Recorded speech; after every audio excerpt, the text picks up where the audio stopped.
This video is going to deal with how religion and politics use absolute language to foster black and white thinking, which is then used as a means of control. Now, religion and politics, religion's main focus is to understand one's place in the cosmos and to unite with the absolute, okay, or God, or whatever you want to call it. Politics. Now, the goal of politics, as Juan Perón would say, politics is merely a vehicle to basically reach the absolute maximum prosperity and happiness as measured in the well-being of the people.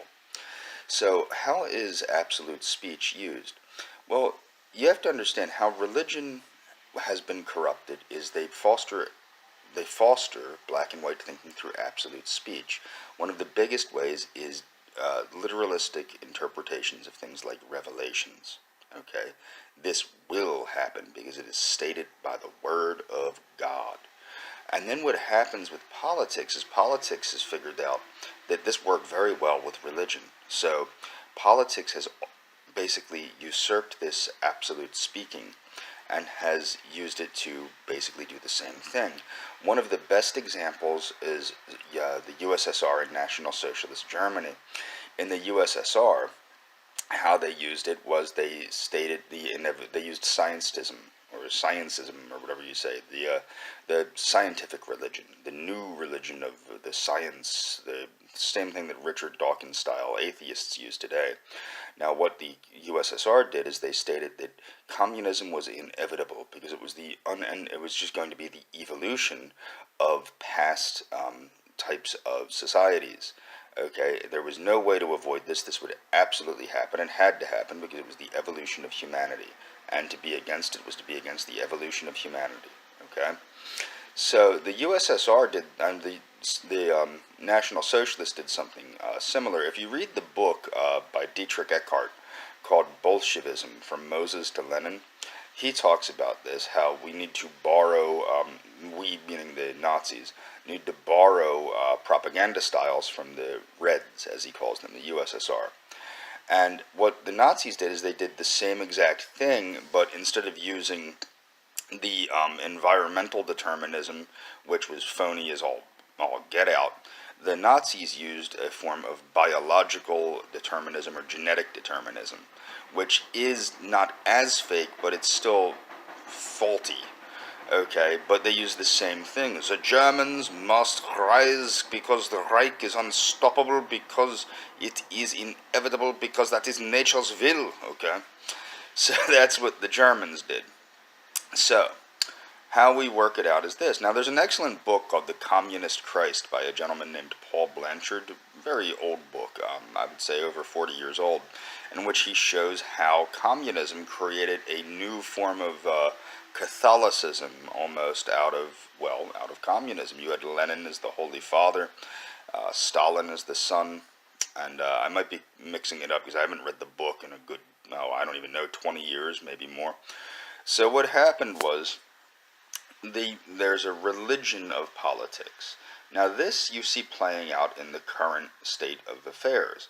You see people that are literally they worship Donald Trump, they worship Hillary Clinton, they worship Barack Obama.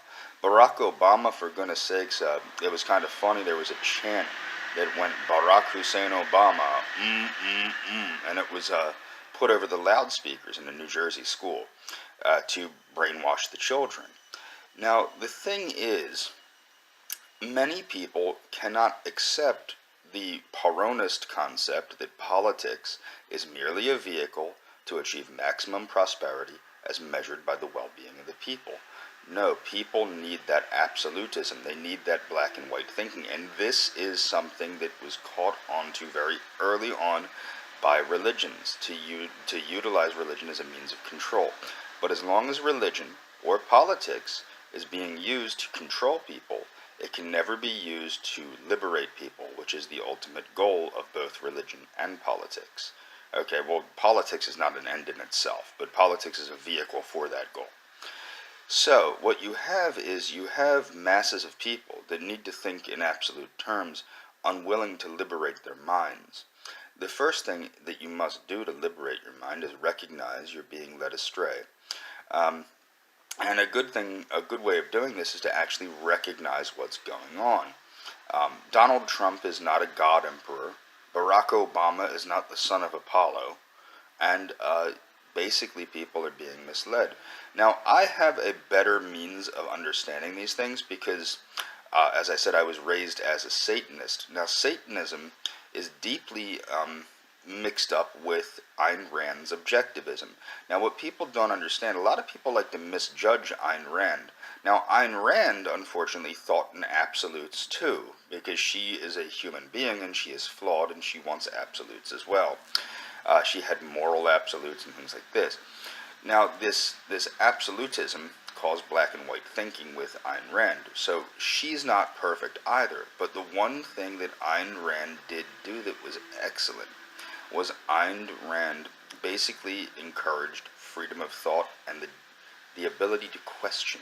You must question. Your rational mind is what you have to work with. That is what nature or God or whatever you wish to say has given you to sort things out, and you must use your rational mind. Too many people wish to be told what to think, and that is why what Ayn Rand refers to as canned philosophies have taken place. They've taken precedence over actual philosophy because people don't want to think, and that's a dangerous thing. But you don't have to be one of the herd or one of the masses if you take the time to think rationally, question, and think things out.